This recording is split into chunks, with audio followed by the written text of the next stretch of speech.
жапон қызын кездестіріп қалдым. Есіміңіз Мисаки, иә? Иә. Қазақ тілін қалай үйрендіңіз? 7 ай болды. Қазір қазынада қазақ тілін үйреніп жүрмін.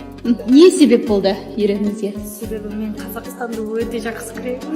О, Жыл бұрын алғаш рет Алматыға келдім. о, Сол кезде қатты ұнады. Сондықтан бірінші орысша үйреніп бастады. Бірақ өте қиын және қазақтармен жақындап болу үшін қазақ тілінде үйрендіңіз, иә? Несі ұнады сізге? Несі ұнады? Адамдар. Адамдар? Иә, қазақ адам. Қалай сізге, қандай? Өте мейірімді және қонақжай. Ал жапондармен қарағанда тезірек жақын болады деп ойлаймын. Қандай тамақтар ұнайды қазақ? Еш бармақ.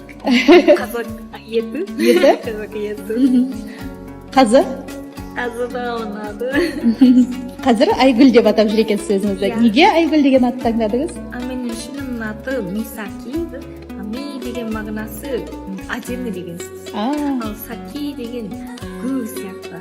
Сондықтан әдемі гүл деген атты қазақ аттарын іздеп Айгүл таптым. Болашақта Қазақстанмен не байланыстырады сізді болашақта? Мен қазір Жапонияда Қазақстан туралы ешкім білмейді. Сондықтан Қазақстан туралы көп адамға таныстырғым келеді. Рахмет, көп. Рахмет сізге.